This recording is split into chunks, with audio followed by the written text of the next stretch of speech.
சேவகன் இளமை கலைஞன் இவனே சேவகன், சேவகன் கடமை தலைவன் இவனே சேவகன். சேவகன் நேயர்களுக்கு வணக்கம். சென்னை ஏஆர் கலை மாமன்றம் மற்றும் திருவள்ளுவர் மாவட்ட தமிழ் இலக்கிய கலை வளர்ச்சி பண்பாட்டு பேரவை இணைந்து வழங்கிய மகாத்மா காந்தி மற்றும் பேரறிஞர் அண்ணா பிறந்தநாளை முன்னிட்டு சாதனையாளர்களுக்கு விருது வழங்கும் விழாவில் நடைபெற்ற சிறப்பு கவியரங்கம் சிறப்பு அழைப்பாளர் திரு ஆவடிக்குமார் அவர்கள் முன்னிலையில் நடைபெற்றது. தலைப்பு: மறக்க முடியாத நம் தேச தலைவர்கள், மகாத்மா காந்தி சமூக பணியே, அறிஞர் அண்ணா ஆட்சி பணியே.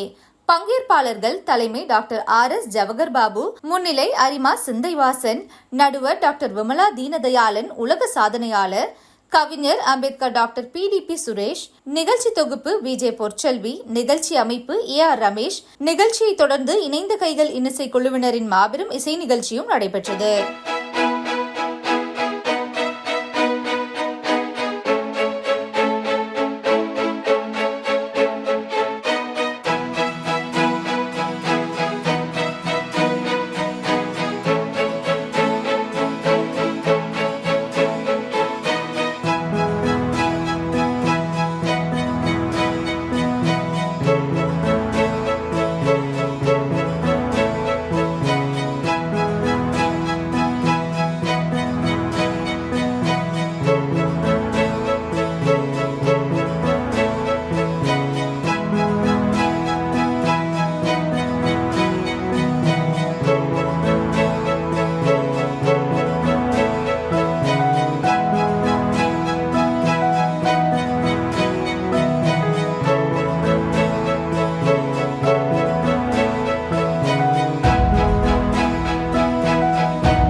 மகாத்மா காந்தி மற்றும் பேரறிஞர் அண்ணா இவர்களை பற்றி.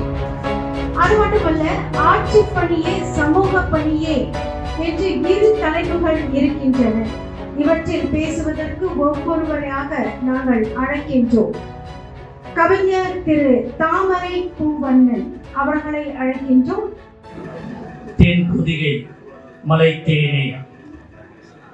தென்றல் தரும் செந்தமிழே, என்றென்றும் என்னை காக்கும் என் உயிரே இன்பத் தமிழே. வன்னெஞ்சம் கொண்டவர்கள் உன்னை வீழ்த்த முடியாது. என் தலை தந்தேனும் என் மொழியை காத்திடுவேன். தெய்வத்தை கண்டதில்லை தெய்வமணியில் என் தாயே, மெய் வருத்த உழைத்ததனால் மெழுகெனவே வளர்ந்த தாய், பொய் விரட்ட சொன்ன தாய், பசி போக்கி வைத்ததால் எனக்கு அவர் போல சகமதியிலே தெய்வமில்லை. அண்ணா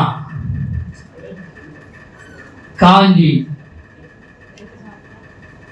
மண்ணின் மைந்தன்.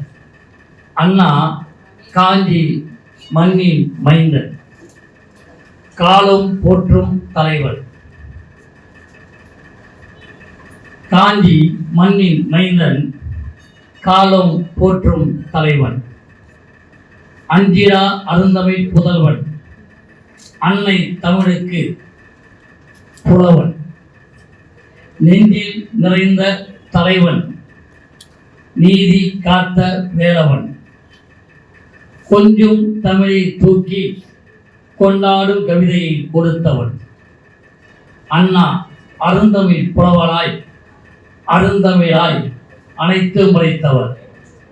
அண்ணா அரசியல் மேதை, அண்ணா அறிவு ஜோடி, அண்ணா ஆற்றல் சிங்கம். தளஞ்சிட வேண்டாம் தமிழனி தலைத்திட வேண்டும், தளஞ்சிட வேண்டாம் தமிழனி தலைத்திட வேண்டும். உலறுதல் வேண்டாம் தமிழனி உடைத்தால் உயர்வு உண்டு. அண்ணா சொன்னது தளஞ்சிட வேண்டாம் தமிழனி தலைத்திட வேண்டும், உலறுதல் வேண்டாம் தமிழனி உடைத்தால் உயர்வு உண்டு. எல்லல் வேண்டாம் தமிழனி எழுச்சிக் கொள்வாய், களங்கும் தடித்திடு தமிழனி கல்லாவை நீக்கிடு. உறக்கம் கலைப்பாய் தமிழனி ஊக்கம் பெறுவாய். அண்ணா சொன்னது களங்கும் தடித்திடு தமிழனி கல்லாவை நீக்கிடு. உறக்கம் கலைப்பாய் தமிழனி ஊக்கம் பெறுவாய். இறக்கும் நால்வரை தமிழனி இன்பத் தமிழ் காப்பாய். இறக்கும் நால்வரை தமிழனி இன்ப தமிழ் காப்பாய். பறக்கும் பறவையென தமிழனி பண்பினை பரப்பிடு. பறக்கும் பறவையென தமிழனி பண்பினை பரப்பிடு. சிறகனை வெறிப்பாய் தமிழனி சீர் தமிழ் காப்பாய். சிறகினை வெறிப்பாய் தமிழனி சீர் தமிழ் காப்பாய். எங்கும் எதிலும் தமிழனி ஏற்றம் பெற்றிடு. தங்கத் தமிழை தமிழனி தரமென காப்பாய். வங்க கடல் முதல் தமிழனி வாழ்வதை உழைத்திடு. சிங்க நடைவுடன் தமிழனி சிந்தித்து உயர்வாய் என்று பேரறிஞர் அண்ணா அவர்கள் கடமை, கண்ணியம், கட்டுப்பாடு என்ற 3 மந்திரத்தை நமக்கு சொல்லிவிட்டு போனார். அந்த கடமையும் கண்ணியும் கட்டுப்பாடுடன் வாழ்ந்து தூய்மையும் நேர்மையும் உண்மையாய் வாழ்ந்து இந்த தமிழுக்கும் தமிழ்நாட்டுக்கும் உழைப்போம் என்று சொல்லி வெற்றியை நாளை சரித்திரம் சொல்லும். இப்படை தோற்கின் எப்படை வெல்லும். நீதிக்கு இது ஒரு போராட்டம், நிச்சயம் உலகம் பாராட்டும். நன்றி, வணக்கம். அடுத்து சமூக பணியில் என்று பேச வந்திருப்பது கவிஞர் டாக்டர் எம் வள்ளிகோபால் அவர்கள். சென்னை ஏஆர் கலைமன்றம் மற்றும் திருவள்ளூர் தமிழ் இலக்கிய கலை இலக்கிய பண்பாட்டு பேரவையின் சார்பாக இங்கு நடைபெற்றுக் கொண்டிருக்கின்ற கவியரங்கத்தில் அண்ணல் காந்தியடிகள் சமூக பணி, பேரறிஞர் அண்ணாவுடைய சமூக பணி எனக்கு கொடுக்கப்பட்டுள்ள தலைப்பு. காஞ்சிபுரம் என்று சொன்னால் ஆன்மீகவாதிகளுக்கு நினைவுக்கு வருவது காஞ்சிபுரத்தில் உள்ள காமாட்சி அம்மன் திருக்கோவில். பெண்களுக்கு காஞ்சிபுரம் என்று சொன்னால் நினைவுக்கு வருவது அமரர்களுக்கு, சீர்திருத்தவாதிகளுக்கு, அரசியல்வாதிகளுக்கு, இளம் தலைமுறையினருக்கு, மாணவர்களுக்கு காஞ்சிபுரம் என்று சொன்னால் நினைவுக்கு வருவது பேரறிஞர் அண்ணா. சென்னை பச்சையப்பன் கல்லூரியிலே பயின்று பகுத்தறிவு தந்தை பெரியாரை சீடராக ஏற்றுக்கொண்டு சமூக பணியே செய்து பின்னர் அரசியல் பணிக்கு வந்து அரசியல் பணியிலே இருந்து முதலமைச்சராய் இருந்தார். அப்பாவையாகிய தோற்றமளித்த அரிணன், எதிராளியையும் வசப்படுத்திய வசியன், குரலால் எழுத்தால் ஆண்ட மன்னன், தமிழ்நாட்டின் அண்ணன், தமிழ்நாட்டின் பெர்னாட் ஷா என்று போற்றப்பட்டார். பல மணி நேரங்கள் நடைபெற்ற கூட்டத்தில் பல மணி நேரங்கள் உரையாற்றிய அவருக்கு இப்பொழுது நம்ம கவியரங்கத்திலே சிறு துளிகள் மட்டுமே உரையாற்ற உள்ள ஒரு கட்டாயம் போல அண்ணாவுக்கு ஒரு பொதுக்கூட்டத்திலே ஏற்பட்டது. லட்சோப கணக்கான மக்கள் கூடியிருந்த அந்த கூட்டத்திலே தன்னுடைய பேச்சால் அந்த கவிதையை பேச்சை 5 மணித்துளிகளிலே முடித்தார். காலமோ சித்திரை, நேரமோ 10:30, உங்களுக்கோ நித்திரை, நீங்கள் எங்களுக்கு மறக்காமல் அளிக்க வேண்டும் முத்திரை என்ற 5 மணி நேரம் பேசக்கூடியதை 5 மணித்துளிகளிலே பேசினார். எத்தனையோ கிண்ணை சாதைகள் நடைபெற்ற இந்த உலகத்தில் அண்ணாவுடைய இறுதி ஊர்வலம் அப்போதைய மெரினா கடற்கரையில் 1.5 கோடி மக்கள் அவருடைய இறுதி ஊர்வலத்தில் கூடினார்கள் என்பதே அதிகப்படியாக இருக்கின்ற ஒரு சாட்சி. அதற்கு அடுத்தபடியாக யாருக்குமே அந்த அளவுக்கு கூட்டம் வரவில்லை என்பது உண்மை. மிகப்பெரிய செல்வ சீமான்கள் மட்டுமே அரசியல் பதவிகளை ஆட்சி செய்த காலத்தில் நடுத்தர குடும்பத்தினரும் அரசியலில் சாதித்து காட்டலாம் என்று சமூக பணி ஆற்றியவர் பேரறிஞர் அண்ணா. அடுத்ததாக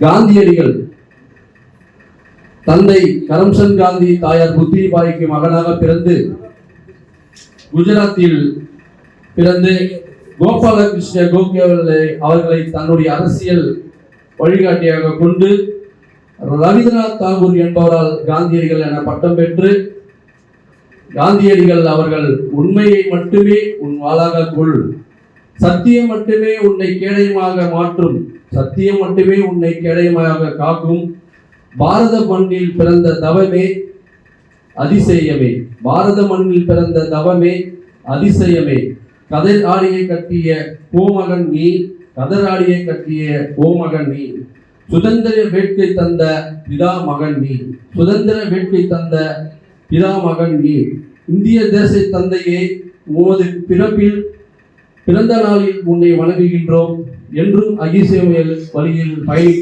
பயணிக்கின்றோம் என்று கூறி இந்த கவியரங்கத்தில் பேசுவதற்கு எனக்கு வாய்ப்பளித்த ஏஆர் கலைமாமன்றம் சார்பாக ஏஆர் கலைமாமன்றத்திற்கும் ரமேஷ் ஐயா அவர்களுக்கும் இங்கு சிறப்பு விருந்தினராக கலந்து கொண்டுள்ள கலைமாமணி ஆவடிக்குமார் அவர்களுக்கும் ஐயா PS மனிதர் அவர்களுக்கும் மற்றும் ஆண்டவர்களுக்கும் சான்றவர்களுக்கும் என் நன்றியை தெரிவித்துக் கொண்டு விடைபெறுகின்றேன். நன்றி, வணக்கம். கவியரங்கத்தில் மிக அழகான ஒரு தலைப்பு, ஆனாலும் நம் மனதிலும் நெஞ்சில் நின்ற ஒரு தலைவரை பற்றி தான் நாம் பேசிக்கொண்டு இருக்கின்றோம். ஆட்சி பணியே சமூக பணியே என்று 2 தலைப்புகள் என்றாலும் நிச்சயம் அதில் ஆட்சி பணிக்கு செல்ல வேண்டும் என்றால் சமூக பணியும் தேவை என்று தான் அத்துணை பெயரின் கருத்தாகவும் இருந்து கொண்டுதான் இருக்கின்றது. இப்பொழுது முன்னிலை வகித்துக் கொண்டிருக்கும் திரு அரிமா சிந்தைவாசன் அவர்களின் வார்த்தைகளை நாம் அறிந்து கொள்வது என்ன? எனது மரியாதைக்குரிய அரிமா சங்கத்தில் ஒரு சாதனையாளராக சரித்திரம் படைத்துக் கொண்டிருக்கின்ற PMJ டாக்டர் P. விஜயகுமார் அவர்கள் எழுத்தை நேசித்து எண்ணங்களை வாசித்து கவிஞர்களையும் எழுத்தாளர்களையும் சாதனையாளர்களையும் ஊக்குவித்து தனக்கென்று ஒரு இடத்தை தக்க வைத்துக் கொண்டு சொல்லின் செல்வராக வலம் வருகின்ற ஆவடியார் அவர்களே, இந்த இனிய நிகழ்ச்சிக்கு எங்கள் மரியாதைக்குரிய ஐயா PB சீனிவாஸ் இல்லை என்று நினைக்கின்ற அளவிற்கு எல்லா நிகழ்ச்சியிலும் அவர் இருப்பார். நாங்கள் நடத்துகிற நிகழ்ச்சி எல்லாம் ஒரு 10 ஆண்டு நம்முடைய தலைவர் அவருக்கு தெரியும். அந்த அளவிலே அவர் வரவில்லை என்றாலும் இந்த PB பணிந்தர் ஐயா வருகை தந்திருக்கார். ஒரு பலமான கைத்தட்டை அவர் அன்போடு கேட்டுக்கொள்கிறேன். அதே போல எங்களோடு எல்லா நிகழ்வுகளிலும் இருக்கின்ற ஜவஹர் பாபு அவர்கள் வந்திருப்பது ஒரு பெரிய சிறப்பு. இது எல்லாவற்றிற்கும் மேலாக இன்னைக்கு ஒரு நல்ல தலைப்பு, மகாத்மா காந்தி வந்து சமூக பணி போட்டிருக்கணும், பேருங்கிறாங்கன்னா ஆட்சி பணி பரவாயில்ல, ஆனால் கொஞ்சம் மாற்றிருக்காங்க, அதை நம்ம மாற்றிடலாம். இந்த இனிய நிகழ்விற்கு ஆர்ஜி கன்சல்டன்சி டைரக்டர் அவர்கள் வந்து சொல்லணும் பார்த்தா, அமைதியாக இருந்து நிறைய சமூக பணிகளை சிறப்பாக ஆற்றி வருகின்ற விமலா தேவதையாளன் அவர்கள், அதே போல எனது அருமை தம்பி ரமேஷ் அவர்கள், எடுத்த காரியம் யாவிலும் வெற்றி, எல்லாவற்றிலும் வெற்றி, ஒரு பாடல்களை கூட ஒரு சாதனை படைத்துக் கொண்டிருக்கிறார் ரமேஷ் அவர்கள். ஒரு பலமான கைத்தட்டை அவர் கழிக்கப்பட்டு இந்த இனிய நிகழ்ச்சியை என்னோடு இருந்து பல நிகழ்வுகள் தொடர்ந்து எனக்கு நேரம் இருக்கும் போதுதான் அம்மா போய் கொடுத்து வழங்குறாங்க. அந்த வகையில் அன்பு பொற்செல்வி அவர்கள், அவங்க வந்து சாதாரண நாள் கிடையாது, தென்காசியில வானொலி நிலையத்தினுடைய ஆர்ஜி அவர்கள். அவங்க வந்து ஒரு 2-3 நிகழ்ச்சியில பாட்டாச்சு. இப்போ வந்து எனக்கு கொஞ்சம் வேலை கொஞ்சம் சுலபமாகி போச்சு. எல்லாம் ஒரு 2-3 சபாக்கு அவர்களிடத்தில் ஒப்படைத்து விட்டு, அந்த அளவிற்கு பொற்செல்வி அவருடைய அந்த குரல் வளம் நயம் மிகவும் சிறப்பாக நிகழ்வுகளை தொகுத்து வழங்கிவிட்டார். அதே போல எனது பாராட்டுக்கும் அன்பிற்கும் உடைய சிறந்த தமிழகத்திலே சில கல்வியாளர்களை குறிப்பிட்டு சொல்லலாம். அன்பிலும் ஆற்றலிலும் பணிவிலும் கல்வியாளர்களில் முதன்மையாக இருக்கின்ற அமுதா மெட்ரிகுலேஷன் பள்ளியை திறம்பட நடத்தி வருகின்ற அமுதா பாலகிருஷ்ணன் அவர்கள் வருகை எங்களுக்கெல்லாம் ஓகே என்று சொல்லி, அவரோடு இந்த நிகழ்ச்சியை துவக்கமாக அண்ணாவை பற்றி காந்தியை பற்றியும் ஒரு சிறப்பான கவிதை தந்து அமர்ந்திருக்கின்ற கவிமாமணி தாமரை பொண்ணு அவர்களுக்கும் வணக்கம் சொல்லி நான் கவிதையை தொடர்கிறேன்.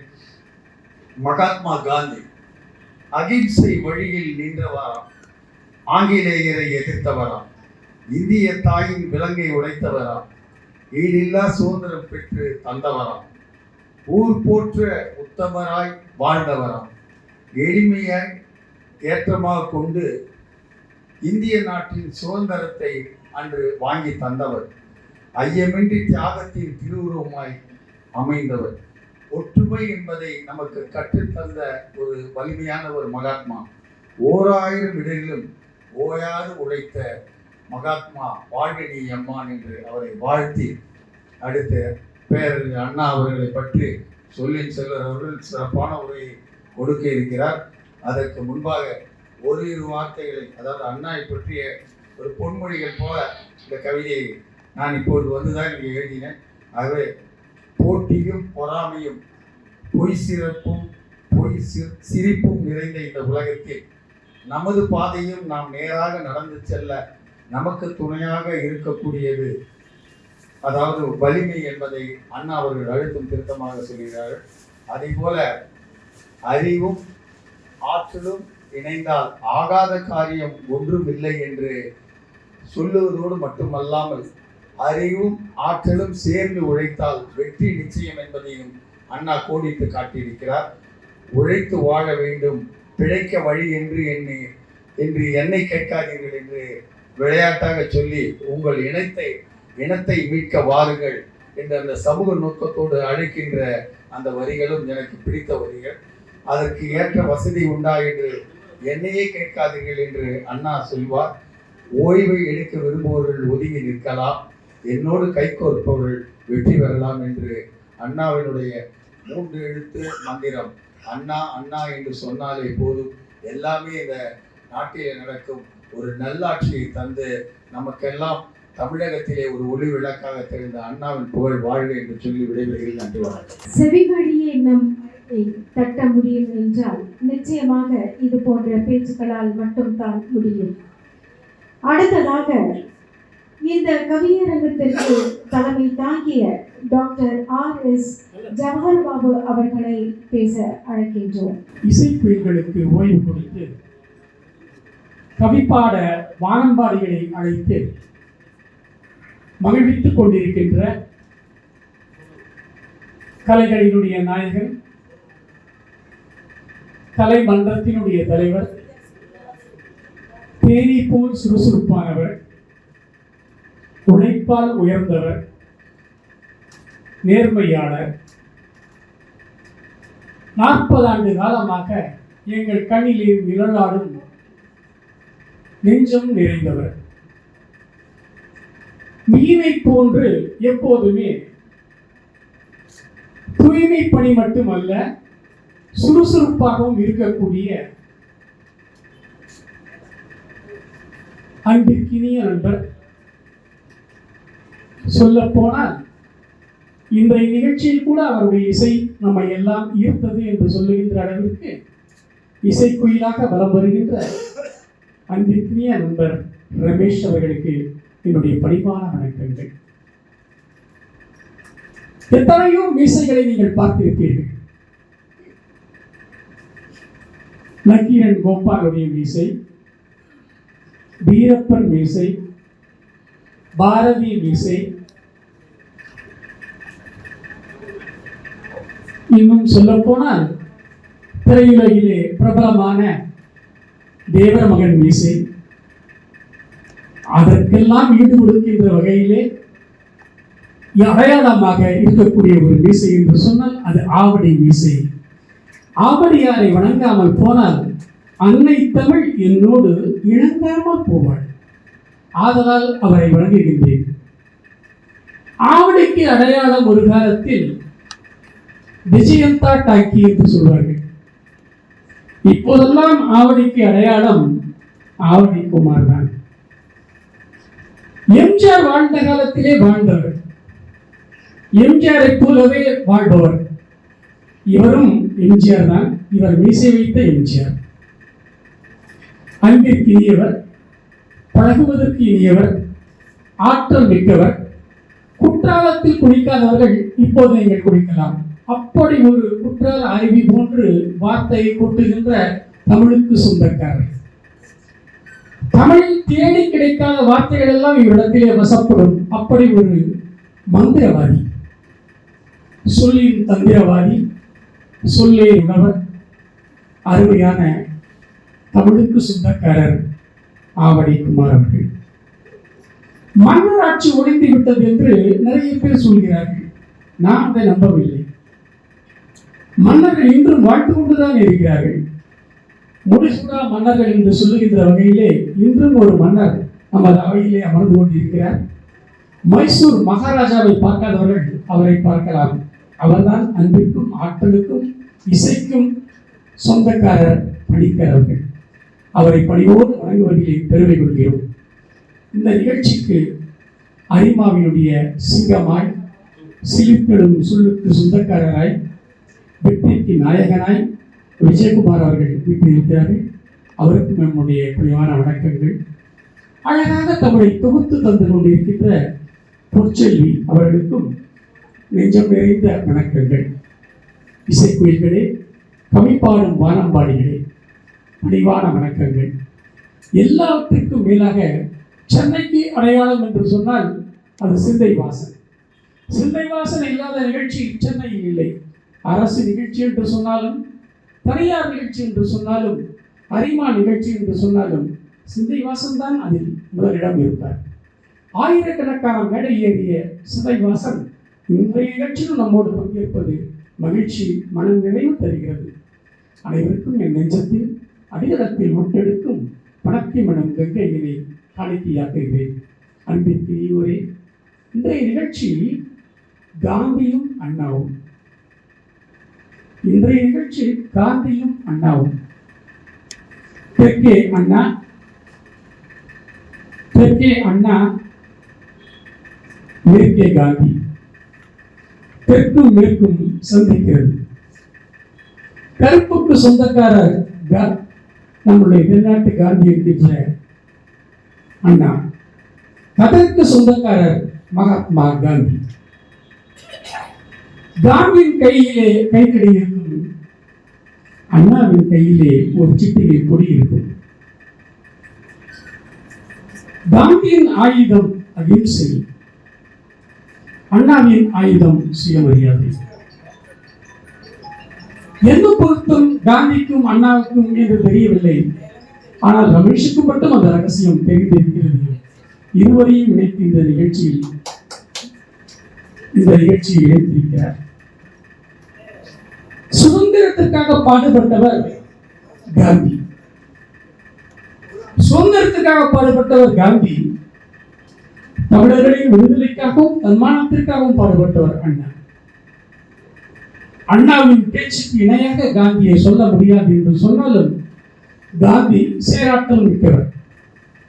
பண்டி யாத்திரை சென்று வெள்ளையரை தண்டிக்க வேண்டும் என்று சென்றவர் காந்தி. ஆனால் இவர் தமிழகம் முழுவதும் யாத்திரை செய்தவர் அண்ணா. தமிழர்களை தட்டி எழுப்பியவர் அண்ணா. அண்ணாவினுடைய ஆயுதம் பேச்சு, காந்தியுடைய ஆயுதம் சத்தியாகிரகம். இரண்டு இருவேறு துருவங்கள். காந்திக்கும் நேதாஜிக்கும் முரண்பாடு உண்டு. நேதாஜியினுடைய சீடரான பசும்பொன் முத்துராமலிங்க தேவருக்கும் அண்ணாவுக்கும் முரண்பாடுகள் உண்டு. இருவரையும் எப்படியும் இணைக்க வேண்டும் என்று ரமேஷ் மனசிலே ஒரு எண்ணம். அதனால்தான் இந்த அற்புதமான நிகழ்ச்சியில் அவர்களை இணைப்பதற்கான ஒரு நிகழ்வை ஏற்பாடு செய்திருக்கிறார். இருவரும் இருவேறு தலைவர்கள் தான். இந்தியாவில் எந்த தலைவர்கள் இருந்தாலும் கூட டெல்லியிலே காந்தி சமாதிக்கு செல்லாமல் செல்ல முடியாது. சென்னையில் அப்படித்தான். அண்ணா சமாதிக்கு செல்லாத எந்த தலைவரும் இருக்க முடியாது. இப்படி இரண்டு துருவங்களாக இரண்டு தொகுதியிலே இரண்டு மாபெரும் தலைவர்கள். எத்தனை சிறப்புகள் இருந்தாலும் கூட இன்றைக்கு தமிழ்நாடு தலைகுனிந்து நிற்கிறது. இன்றைக்கு தமிழ்நாடு தலைகுனிந்து நிற்கிறது. கருணை நோக்கி கண்ணீர் அஞ்சலி செலுத்துகிறது.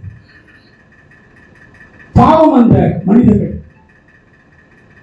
பாவம் அந்த மனிதர்கள் ஏதோ ஒரு மோகத்திற்காக சென்று மந்தையாக மாட்டை போன்று சந்தையாய் போன அந்த கூட்டத்தில் 47 அப்பாவி மனிதர்கள், பச்சிளம் குழந்தைகள், இளம் பெண்கள் எல்லோரும் உயிரை பறிகொடுத்து நிற்கிறார்கள். தமிழ்நாடை தலைவலிந்து நிற்கிறது. வெட்கப்படுகிறோம், வேதனைப்படுகிறோம். இனியாவது இந்த மோகத்தை துறந்து சாதனை படைக்க வேண்டும் என்கின்ற நோக்கிலே நாம் சாதனையாளர்களாக விளங்குவோம். பல சாதனைகளுக்காக விருதுகளை வழங்குகின்ற சாதனை நாயகன் ரமேஷுக்கு மீண்டும் நன்றி கூறி விடைபெறுகிறேன். நன்றி, வணக்கம். விளங்கி இருக்கும் டாக்டர் விமலா தீனதயாளன் அவர்களை பேச அழைக்கின்றேன். நடுவர் அவர்கள் அவர்களின் கருத்தாக என்ன கூறுகிறார் என்பதை இப்பொழுது பார்ப்போம்.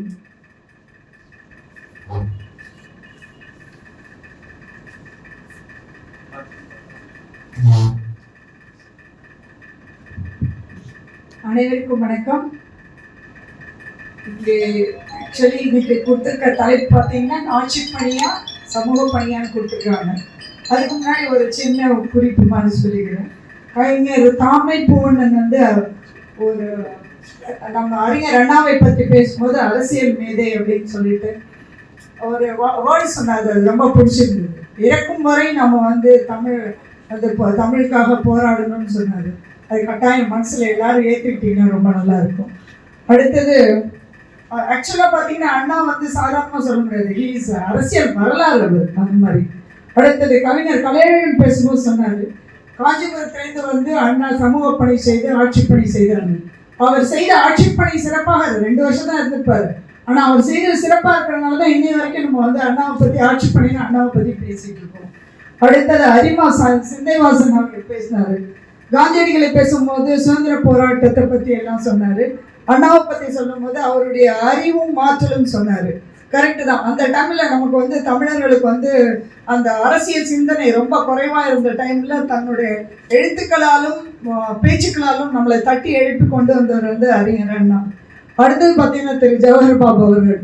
அவர் சொல்லின் செல்வர் டாக்டர் ஆவடி குமார் அவர்களை பற்றியும் பணிந்தர் ஐயா அவர்களை பற்றியும் எல்லாம் சொன்னாங்க. அவங்க எல்லாருக்கும் முதல்ல என்னோட வணக்கத்தை தெரிவிச்சு கொள்கிறேன். விஜயகுமார் சார் அவர்களுக்கும். தெற்கே அண்ணா மேற்கே காந்தினர் ரொம்ப ஒரு பியூட்டிஃபுல்லான வேர்டு இது. முக்கியமாக சொல்ல போனால் இது ஒரு நல்ல ஒரு சமூக பணி மாதிரி செஞ்சுட்டு வர ஏஆர்ஆர் கலைமாமன்றம் திரு ரமேஷ் அவர்களுக்கு, என் சகோதரர் ரமேஷ் அவர்களுக்கு முதல்ல என்னோட வணக்கத்தை தெரிவிச்சுக்கிறேன். அடுத்தது இதுக்கு நீங்க ஆதரவு தந்துட்டு இருக்கவங்க எல்லாருக்குமே என்னுடைய வணக்கங்கள். இப்போ ஆட்சி பணி, சமூக பணி அப்படின்றது முதல்ல நம்ம ஆட்சி பணியை எடுத்துக்கலாம். ஆட்சி பணியை பற்றி சொல்லும்போது கட்டாயமா நம்ம ஆளுநரை பற்றி சொல்லணும். எல்லா இடத்துலையும் நமக்கு திருவள்ளுவர் தான் கை கொடுக்குறாரு. அதில் வந்து ஒரு இது சொல்றாரு, ஆட்சியர் எப்படி இருக்கணும், ஆட்சியாளர் எப்படி இருக்கணும் அப்படின்றதுக்கு ஒன்று.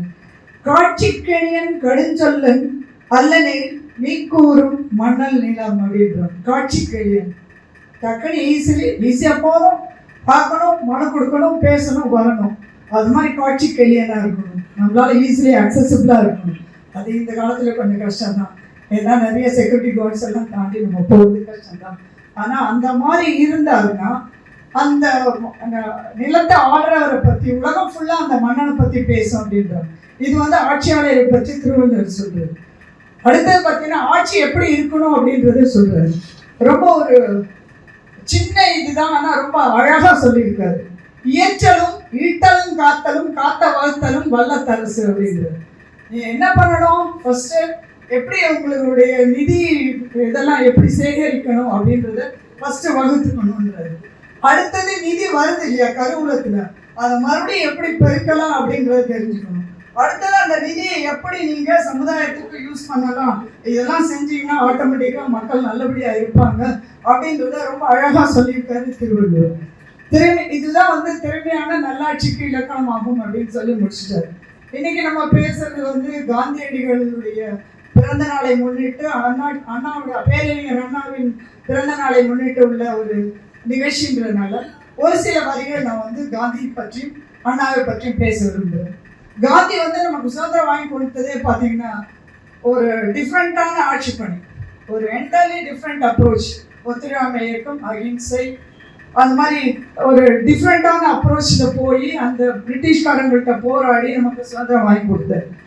அதே இது இன்னொன்று ஆட்சி பணின்னு வரும்போது பேரறிஞர் அண்ணாவை பற்றி சொல்லாமல் இருக்கவே முடியாது. அது எல்லாருக்கும் தெரிஞ்சதுதான். ஏன்னா ஒரு தேசிய கட்சியை வந்து வீழ்த்தி ஒரு மாநில கட்சி வந்து ஆட்சியை பிடிக்குதுன்னா அதுக்கு காரணம் வந்து ஒரு சிறந்த எடுத்துக்காட்டு, ஆட்சி பணிக்கு எடுத்துக்காட்டுன்னா அறிஞர் அண்ணாவுடைய இதுதான் சொல்ல முடியும். அரசியல் சிந்தனை குறைவாக பின்தங்கி கிடந்த தமிழ் சமுதாயத்தை தன் எழுத்துக்களாலும் பேச்சுவாலும் தட்டி எழுப்பினவர் தான் நம்ம அறிஞர் அண்ணா அவர்கள். காஞ்சிபுரத்திலிருந்து வந்து ஒரு கழகத்தை நிறுவி அது நிர்வாகம் பண்ணி ஒரு ஆட்சியை பிடிக்கிற அளவுக்கு கொண்டு வந்தார். பாமரனாக இருந்து பாராளுமன்றத்தை தன் வசப்படுத்தியவர். குடிசையிலிருந்து கோபுரம் ஏறியவர். இதெல்லாம் நீங்க எல்லாம் தெரிஞ்சதுதான். இது மாதிரி அடுக்கிக் கொண்டே போகலாம். அவர் சாதாரண மனிதர் இல்லை. அறிஞர் அண்ணா வந்து ஒரு அரசியல் வரலாறு. ஆக்சுவலா இதுக்கு அடுத்தவரை இது எல்லாருக்கும் தெரிஞ்சதுதான். அரசியல் இப்ப ஆட்சி பணியை பற்றி பேசிட்டோம். அடுத்தது சமூக பணிக்கு வருவோம். சமூக பணின்றது உங்களுடைய கருத்து என்ன இருக்கும்? சமூகத்தை சீர்திருத்தத்துக்காக உள்ளது. இது வந்து ஒரு நபரோ, தனிப்பட்ட நபரோ அல்லது ஒரு ஒரு குழுவினரோ சேர்ந்து சமூகத்துக்காக பாடுபடுறது.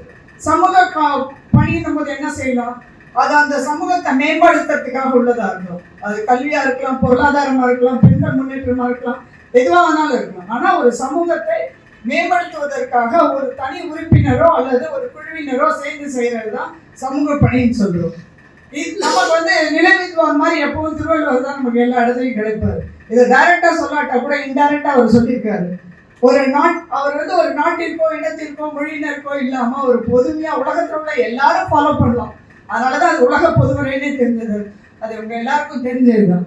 ஒரு இடத்துல சொல்றாரு, ஈத்துவக்கும் இன்பம் அறியார்கொள் தாமுடமை வைத்திருக்கும் மண்கணவர்.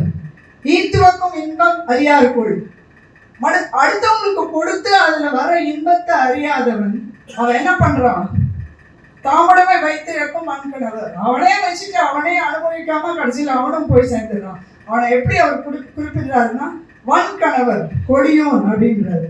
அப்படின்னா இது என்ன இன்டைரக்டா சொல்றாருன்னா, நம்ம சேர்த்து வச்சிருக்க செல்வத்தை நம்ம அனுபவிச்சு சந்தோஷமாக இருக்கணும்.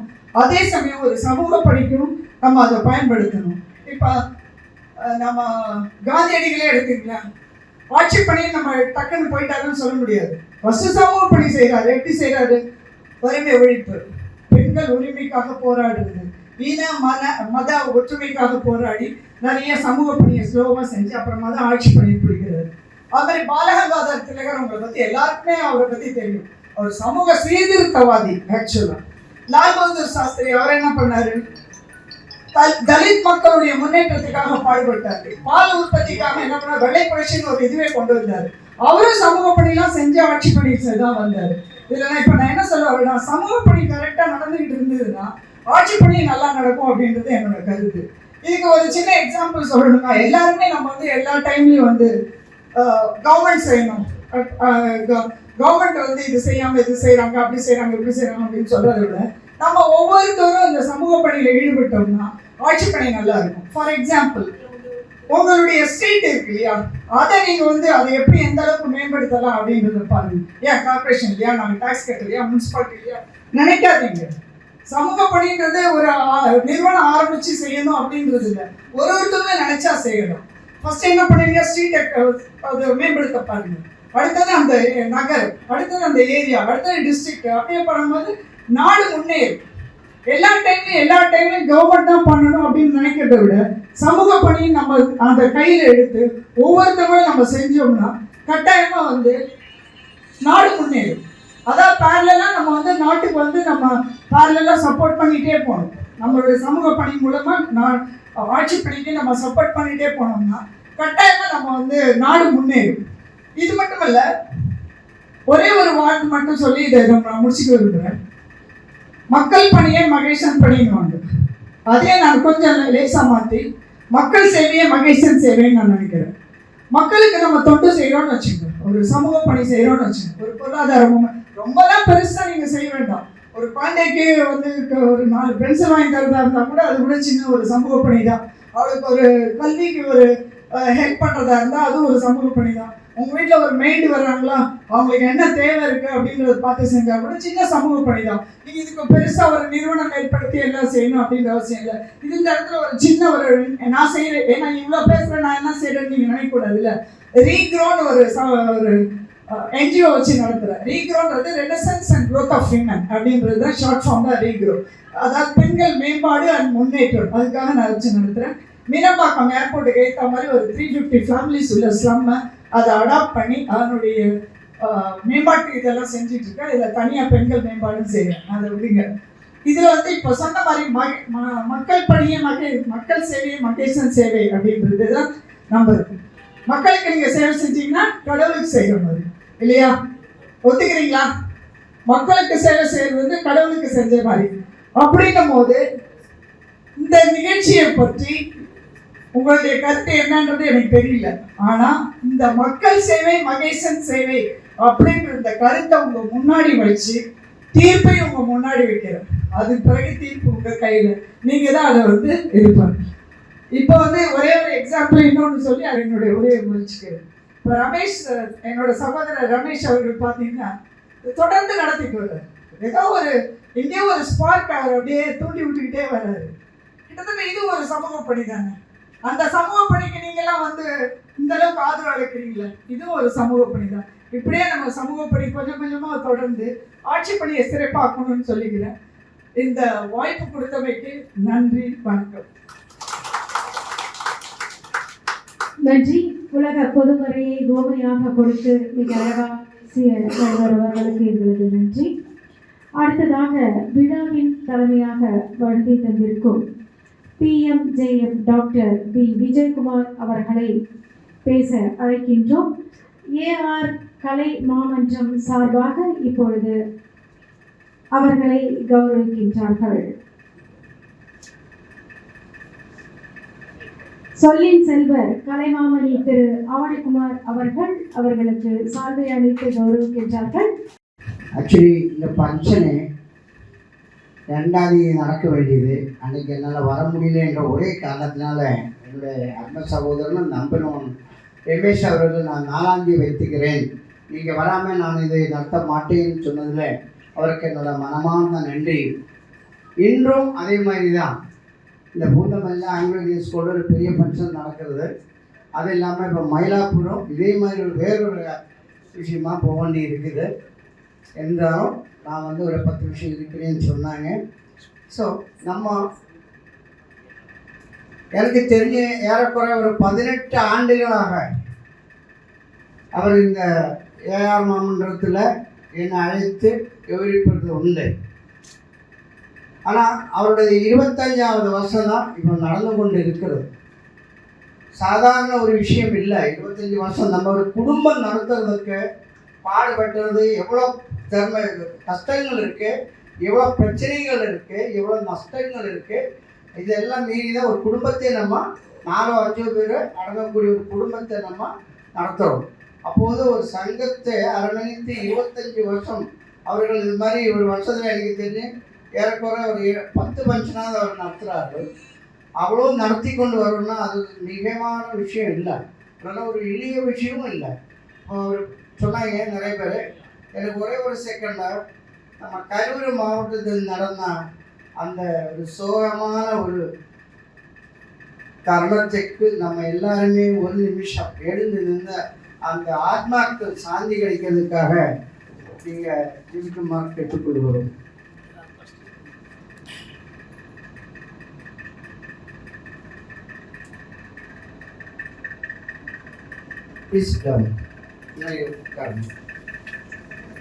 நான் ஏற்கனவே ஒரு 1-2 விஷயம் சொன்னாங்க. ஒரு மனிதன் வாழ்க்கையில் 4 விஷயங்கள் முக்கியமாக தெரிஞ்சிருக்கணும் அப்படின்னு நான் சொல்லியிருந்தேன் முன்னாடியெல்லாம்.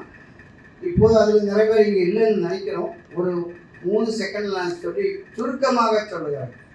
அதாவது ஒரு மனிதன் பிறக்கும்போது நிறைய பேர் சொல்லுவாங்க, எனக்கு அப்படி பிறக்கணும் இப்படி பிறக்கணும், நான் என் பையன் இல்லை என் பொண்ணு ஐஸ்வர்யராணியாக இருக்கணும், அந்த கலர் வேணும் அந்த கலர் வேணும், இப்படியெல்லாம் நம்ம ஆசைப்படுறது உண்டு. சிலவங்க பார்த்தோன்னா கை கால் கண்கள் இல்லாமல் பிறக்கிறாங்க. சில தாய் தகப்பன்கள் அவங்களோட அந்த கஷ்டத்தை பார்க்க முடியாமல் அந்த குழந்தைகளை வீசி எரியப்படுகிறது உண்டு.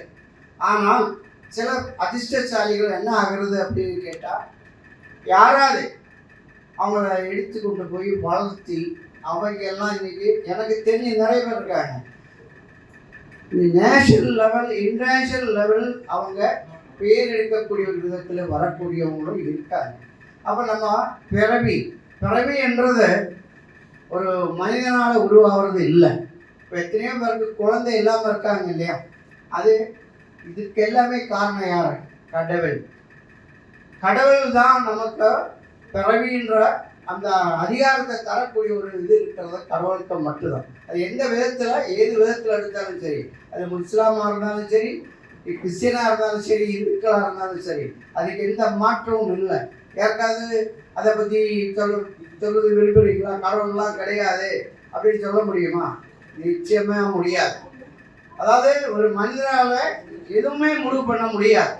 பிறவி என்றதை ஆண்டவனா தரக்கூடிய ஒரு பிறவி. அது மாதிரி அவங்க என்ன ஆகிறோம், இப்போல்லாம் 3 வயசுல ப்ரீகேஜி எல்கேஜின்னு அனுப்புகிறாங்க.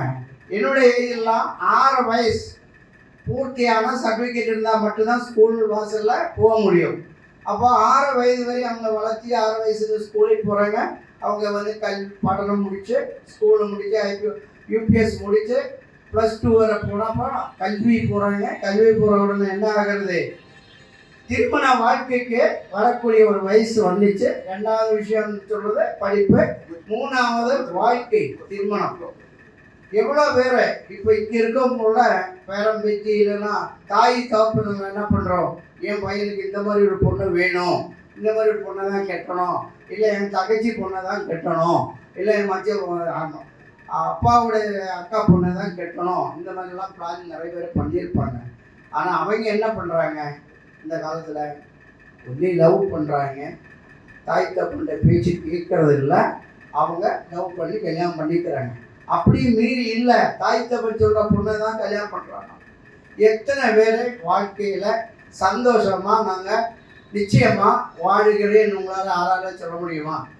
1000ல் ஒரு 10 பேர் இருக்கலாம், அல்ல ஒரு 50 பேர் இருக்கலாம்.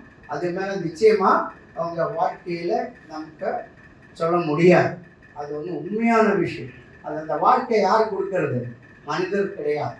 கடவுள் நம்ம பிறக்கும் போதே உனக்கிட்டது தான் அப்படின்னு எழுதுகிறோம். இன்றைக்கி நான் இங்கே என்ன பேசுகிறோம் அப்படின்னு சொன்னேன்னா அது எனக்கு கடவுள் கொடுத்த சித்தம்.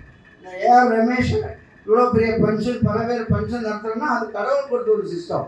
சிந்தர்வாசன் அவர்கள் இன்றைக்கி நிறைய அருமாக்கள் அல்ல அருமா சங்கங்கள், முன்னாள் மாண்புமிகு முதலமைச்சர் ஜெயலலிதா அவர்கள் சொல்லுவாங்க ஒரு லைன், மற்றவங்கெல்லாம் பேர் தான் சொல்லுவாங்க.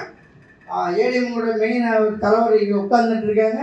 அம்மாக்கு விசோசியாக இருந்தவர் அவரை பற்றி எனக்கு நிறைய தெரியும்.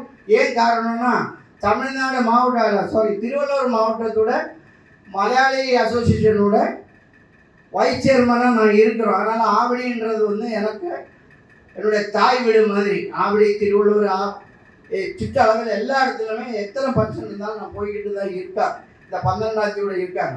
அதனால் ஆவடியை பற்றி எனக்கு நல்லா தெரியும், அவரை பற்றி நல்லா தெரியும்.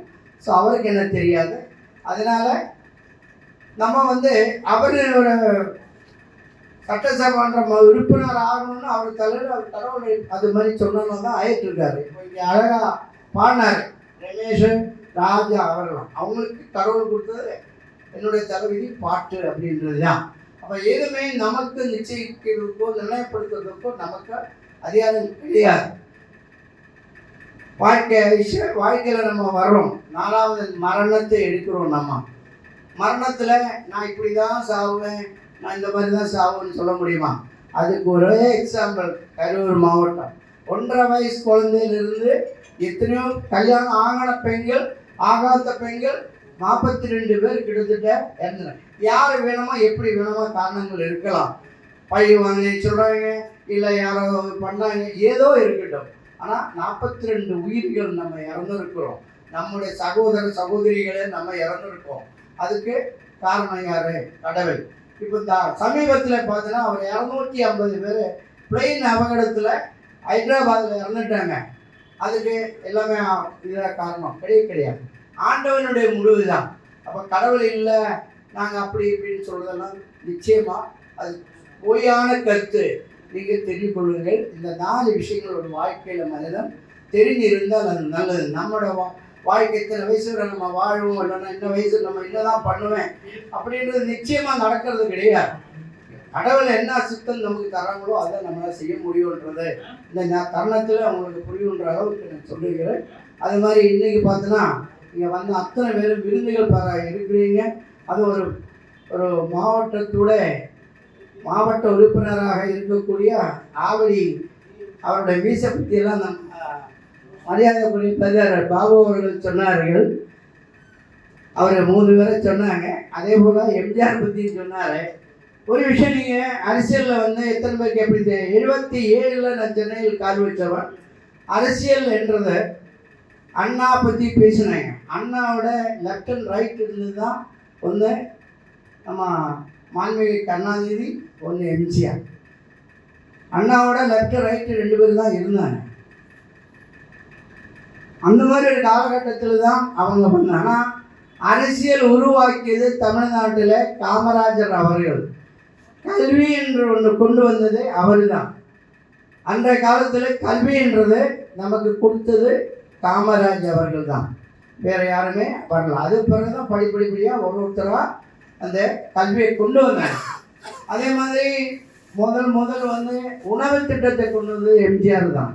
இப்படி ஒருத்தருக்கு ஒரு கதைகள் இருக்குது. அதெல்லாம் சொல்லிக்கிட்டு இருந்தால் எவ்வளோ நேரமாக ஆகும். ஸோ அதனால் அரசியல்ன்றது வந்து அவங்களை தகுந்தா இல்லைன்னா அவங்களுக்குள்ள ஒரு கனவு. அதுதான் எனக்கு இப்படி இருக்கணும், நான் அப்படி இருக்கணும்னு அவங்க நினச்சிட்டு வராங்க. என்றாலும் நான் என்ன அவங்க இருக்கக்கூடிய எல்லாருக்கும் ஒரே ஒரு இது சொல்கிறது, தேவையில்லாத கூட்டங்களில் போய் நம்ம ஆபத்தை விலை கொடுத்து வாங்க வேண்டாம். இந்த தருணத்தில் உங்களுக்கு நான் சொல்ல கடமைப்பட்டுக்கிறோம். எதுக்கு நம்ம போகிறோம்? ஏன்னா இப்போ வீட்டில் இருந்தாலே எல்லாருக்குமே டிவியில் எல்லாத்தையும் பார்த்தலாம். அந்த ஒரு இன்றைக்கி டெக்னாலஜியெல்லாம் நிறைய வளர்ந்துச்சாங்க. என்ன நடக்குதுன்னு ஒரு செகண்ட் நமக்கு இங்கே பார்க்க முடியுது. நம்மளாக போய் நம்ம உயிரை அடுத்தவங்களுக்கு பழி கொடுக்க வேண்டிய அவசியம் இல்லை என்றது இந்த தருணத்தை சொல்கிறோம். அதனால் ஏஆர் ரமேஷ் ஒரு வாட்டியோட என்னுடைய நன்றியை தெரிவித்துக் கொள்கிறோம். உடனாக 25வது வருஷம் சில்வர் ஜூபிலி, அடுத்தது கோல்டன் ஜூபிலி அப்படியே கொண்டாட வேண்டும் என்ற இந்த நேரத்தில் அந்த ஆட்டவனை வேண்டி விரும்பி கேட்டுக்கொள்கிறேன். நன்றி, வணக்கம். நன்றி சார். பிரார்த்தனை செய்யும் உதடுகளை விட சேவை செய்யும் கரங்களை புனிதமாக இருந்தாங்க. நேரம் கருதி ஐயா அவர்கள் ஆவடிக்குமார் ஐயா அவர்கள் பல்வேறு பணிகளுக்கு இடையே வருகை தந்திருக்கிறார். அவருக்கு ஏஆர் கலைமன்றத்தின் சார்பாக சிறப்பு செய்யப்படுகின்றது.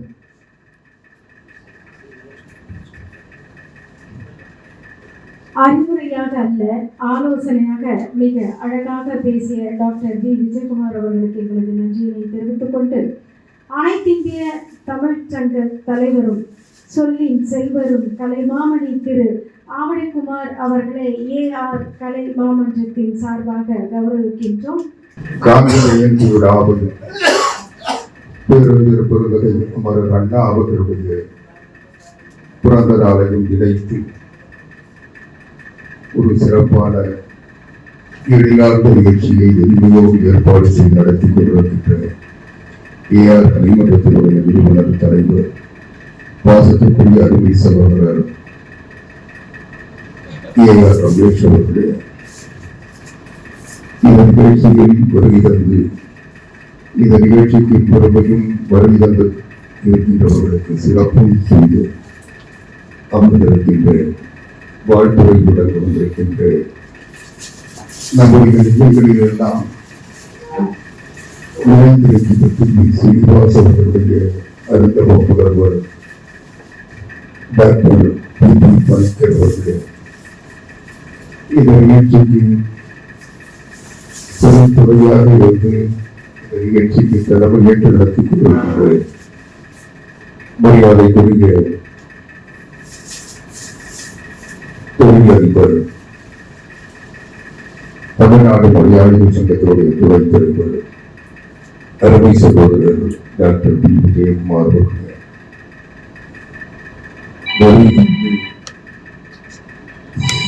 சிறப்பான உரையாற்றி அமர்ந்திருக்கின்ற அருமை சகோதரர் தொழில் அறிஞர் RS கௌரவ பாபு அவர்களே, அருமை சகோதரர் சிங்கை வாசன் அவர்களே,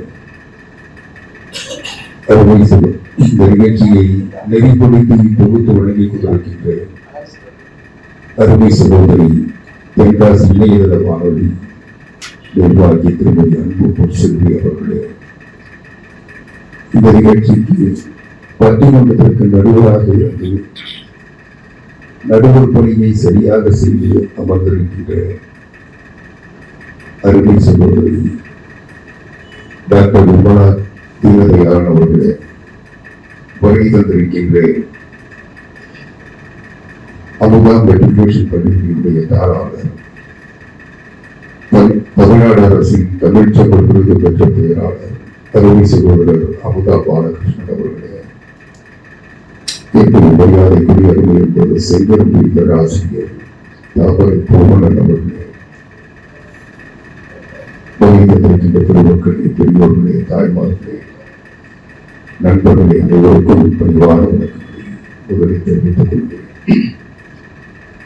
நான் வேற நெருக்கடியில் தவிர்க்க முடியாத சூழலில் இருக்கிறேன். 7 மணிக்கு இந்த நியூஸ் ஜிஎல்ல ரெக்கார்டிங், அதனால வேற ஏதாவது கொஞ்சம் தவிர்த்துலாம். சரி, இப்போ ஒரு 10 நிமிஷம் அவங்க கிட்ட அதை தாமதப்படுத்த சொல்லிட்டு உங்ககிட்ட பேசிட்டு இருக்கேன். அதனால நான் அதிகம் பேசுறேன், நீங்க வருத்தப்பட மாட்டீங்கன்னு நம்புறேன். இங்கே பேசுகின்ற பொழுது பல்வேறு செய்திகளை அருமை சகோதரர்கள் எடுத்து சொன்னார்கள். குறிப்பாக நம்முடைய தொல்லியல் ஆய்வாளர் ஜவஹர் பாபு அவர்கள் பேசுகின்ற பொழுது சொன்னார், அண்ணாவையும் அந்த காந்தியையும் இணைத்து அருமை சகோதரர் ரமேஷ் அவர்கள் என்ன காரணத்தால் இணைத்தார் என்று சொன்னார். அவர் கேட்டதுதான் எனக்கு புரியல. ஏன்னா பேரறிஞர் அண்ணாவை தென்னாட்டு காந்தி என்றுதான் தமிழ்நாட்டில் அதிகம் அறிமுகமாக இருப்பார். அந்த காந்தியடிகள் தமிழ்நாட்டிற்கு வந்த பிறகுதான் தமிழ்நாட்டில் இருக்கின்ற ஒரு விவசாயி குடியானவனுடைய உடையை அவர் உடுத்த ஆரம்பித்தார். அவருடைய உடை துறப்பு என்பது தமிழ்நாட்டினுடைய ஏழை விவசாயிகளுடைய தோற்றம். அதை போலவே அண்ணா எளிமையின் வடிவமாக இருந்தார். இறுதி வரை அண்ணா அண்ணாவாகவே இருந்தார். அதனால்தான் இன்றைக்கும் அண்ணா ஏறத்தாழ அவர் 67 வெற்றி பெற்று அருமை சகோதரி சொன்னதை போல ஆட்சி பொறுப்பை அன்றைக்கு ஆளுகின்ற இந்தியாவிற்கு சுதந்திரம் வாங்கியது நாங்கள் நாங்கள் வாங்கிய சுதந்திரத்தை யாருக்குமே தரமாட்டோம், நாங்க தான் வச்சிருக்கோம் வச்சுட்டு இருந்த காங்கிரஸ் கிட்ட இருந்து தமிழ்நாட்டை மீட்டவர் பேரறிஞர் அண்ணா. இந்த நாட்டில் இருக்கின்ற சாமானிய சராசரி மனிதனுக்கு உரிமையான சுதந்திரம் மகாகவி பாரதி சொன்னதை போல எல்லோரும் ஓர் நிறை, எல்லோரும் போர் விலை, எல்லோரும் இந்நாட்டு மன்னர் என்பதை தமிழ்நாட்டுக்கு அறிமுகப்படுத்தியவர் பேரறிஞர் அண்ணா. அது மட்டும் இல்ல, அருமை சகோதரி பேசியிருக்க சொன்னாங்க, 2 ஆண்டு கூட அவர் ஆட்சியில் இல்லை, 22 மாசம் தான் ஆட்சியில் இருந்தார். 22 மாசங்கள் அவர் செய்த ஆட்சி இன்றைக்கு 28 ஆண்டுகளில் யாரும் செய்ய முடியாத ஒரு ஆட்சியை 22 மாதத்துல செய்தார். அவர் கொண்டு வரதான் இன்னைக்கு இருமொழி கொள்கை தமிழ்நாட்டில் அலுவல் மொழியாக தமிழ் நிலைக்கும் என்ற சட்டம். இன்னும் சொல்ல போனால் தமிழ்நாட்டுக்கு தமிழ்நாடு என்ற பெயரை பெற்று தந்தவர் பேரறிஞர் அண்ணா. இப்படி நான் சொன்னா எல்லாத்தையும் சொல்லிட்டு அவர் கொண்டு வந்த சீர்திருத்த திருமண சட்டம் இங்கே பேசுகின்ற பொழுது அருமை சகோதரர் விஜயகுமார் அவர்கள் பேசுகின்ற பொழுது சொன்னார், இன்றைக்கு தமிழ்நாட்டில் இந்த சீர்திருத்த சட்டங்கள், சீர்திருத்த திருமணங்கள் இன்றைக்கு சட்டப்பூர்வமாக அனுமதிக்கப்பட்டிருக்கிறது என்றால் பேரறிஞர் அண்ணா அவர்கள் கொண்டு வந்தது திட்டம். இப்படி பல்வேறு சாதனைகளை செய்தவர் பேரறிஞர் அண்ணா. இன்றைக்கு அவர் மறைந்தாலும் அவர் ஆட்சிக்கு வந்து 57, 58 ஆண்டுகள் கடந்தது பிறகு இன்றைக்கும் அண்ணாவினுடைய கொள்கைதான் தமிழ்நாட்டில் ஆட்சி செய்ய முடியும் என்ற ஒரு நிலைமை இன்றைக்கும் இருக்கிறது, என்றைக்கும் இருக்கும். ஏனென்றால் அண்ணா மக்களுக்காக வாழ்ந்தார், மக்களோடு வாழ்ந்தார், மக்களிடம் வாழ்ந்தார். பிறகு அண்ணா அவர்களை பொறுத்தளவில் பல்வேறு அவருடைய ஆற்றல், பேராற்றல் என்பது தனக்கு பயன்பட வேண்டும் என்று அவர் என்றைக்கும் நினைத்ததில்லை. அவருடைய பெருமை, சிறப்பு என்பது அதுதான். அவர் மற்றவர்களுக்கு பயன்பட வேண்டும் என்று வாழ்ந்தார். அதனால் தன்னுடைய குடும்பத்தை பற்றி கூட கவலைப்படாமல் தன்னுடைய உறவினர்களுக்கு நலம் செய்ய வேண்டும் என்று எண்ணாமல் இந்த நாட்டில் இருக்கின்றவர்கள் நலமாக வாழ வேண்டும் என்று வாழ வைத்தார்.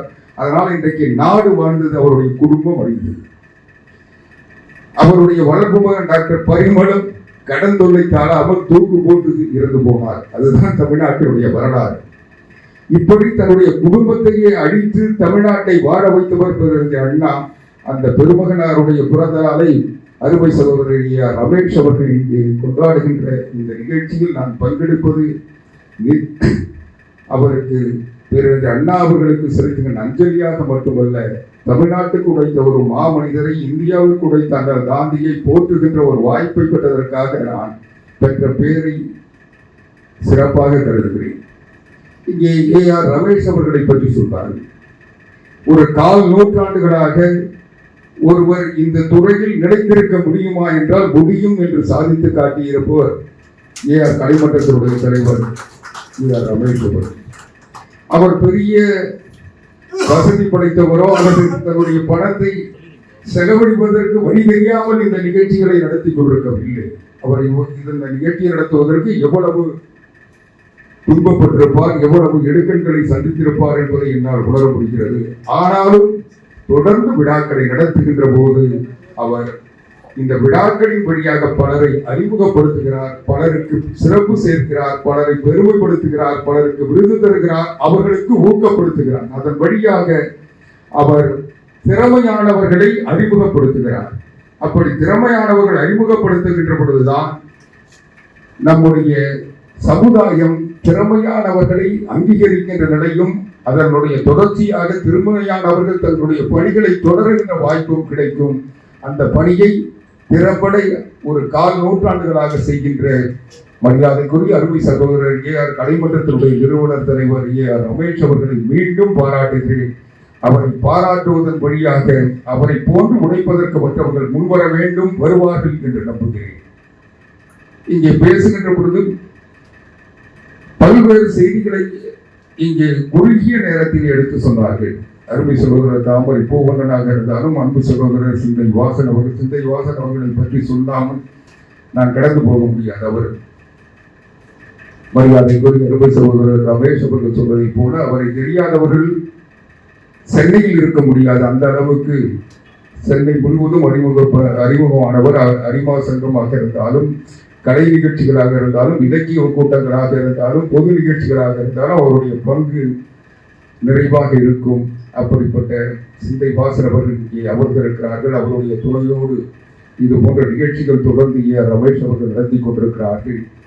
இப்படி பல சிறப்புகளை கொண்ட சிறப்பானவர்கள் கலந்து கொள்கின்ற இந்த நிகழ்ச்சியில் நான் பங்கெடுக்கின்ற வாய்ப்பை பெறுவதற்காக நான் பெருமைப்படுகிறேன். இன்றைக்கு பேரறிஞர் அண்ணா அவர்களுடைய பிறந்த நாளில் பேரறிஞர் அண்ணாவை போல வாழ வேண்டும், அவருடைய சமுதாய தொண்டு நிலைத்திரு எல்லோரும் செய்கின்ற தன்மை பெற வேண்டும் என்பதை அருமை சகோதரி அவர்கள் குறிப்பிட்டு காட்டினார்கள். அந்த உணர்வை நாம் பெற வேண்டும். பேரறிஞர் அண்ணா அவர்கள் சமுதாயத்தை சரிப்படுத்தினால்தான், சமுதாயம் சீரானால்தான் நாடு நலப்பெறும் என்று நம்பினார். அதன் வழியாக நாட்டில் இங்கே பேசுகின்ற பொழுது அருமை சகோதரர் விஜயகுமார் அவர்கள் கூட சொன்னார், எல்லாம் நிர்ணயிக்கப்பட்ட ஒன்று, கடவுள் விரும்புவதை இன்றைக்கு நாம் செயல்படுத்துகிறோம். ஏற்கனவே கடவுள் இதற்காக நமக்கு ஒரு நிலையை உருவாக்கி இருக்கிறார் என்றார். அதுதான் பிறகு அண்ணா சொன்னார், இன்றைக்கு இந்த நாட்டில் இருக்கின்ற மக்கள் வாழ வேண்டும், அருமை சகோதரி போல மக்கள் சேவை செய்ய வேண்டும் என்று சொன்னார். இதைதான் அண்ணா சொன்னார், எல்லோரும் ஏழையின் சிரிப்பில் இறைவனை காண வேண்டும் என்று சொன்னார். ஏழை சிரித்தால் இந்த நாடு செழிக்கும், இந்த நாடு செழித்தால் நாம் நிம்மதியாக இருப்போம், நாம் நிம்மதியாக இருந்தால் மகிழ்ச்சி நிலைக்கும், மகிழ்ச்சி நிலைக்கின்ற ஒரு நல்ல நாடுதான், ஒரு சமுதாயம்தான் சிறந்த சமுதாயமாக சிறந்த நாடாக இருக்கும்.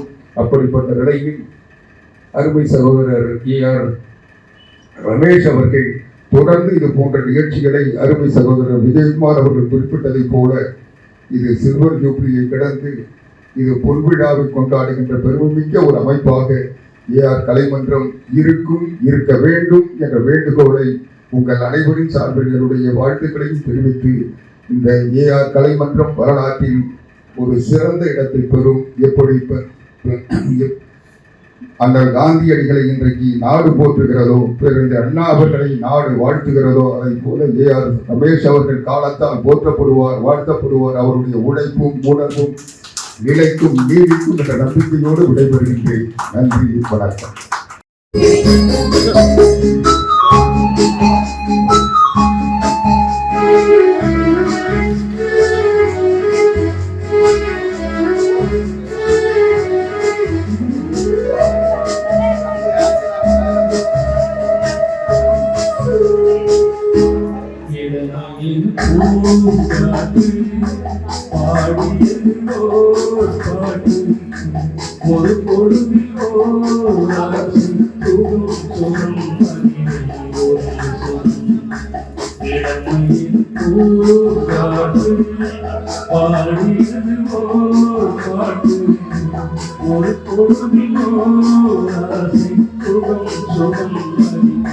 ஒரு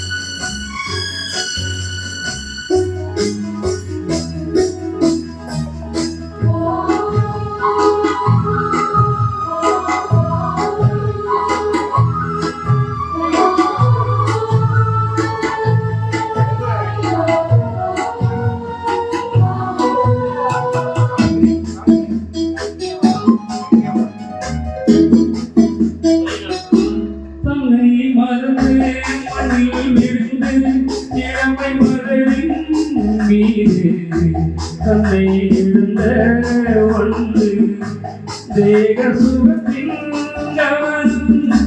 காட்டும் வழியில் பயணம் கங்கை நதிக்கு மண்ணில் அணையா இளமையில் பூங்காற்று.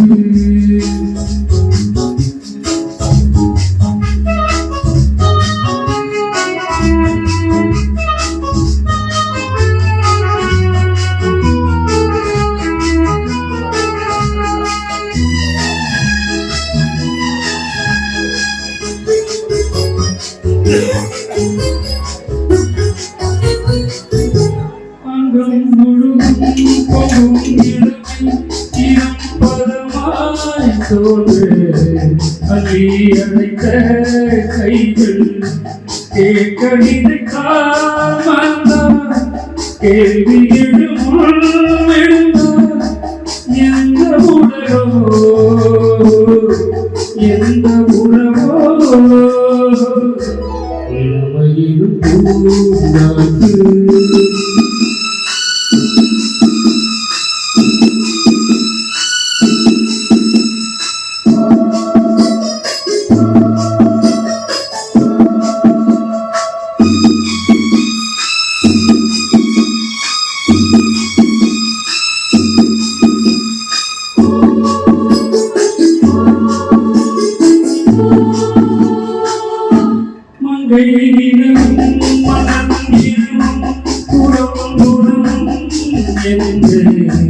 தேகம் துடித்தால் பூந்தல் கருந்த கணியே கொஞ்சி சுவித்த இந்த நிலையா என்ன விதியோ இளமையில் பூங்காற்று பாடியது போர் பாட்டு ஒரு பொழுதில் ஓர் ஆசை சுகம் சுகம் மதிலை ஒரு வீணை ஒரே ராகம் ஒரு வீணை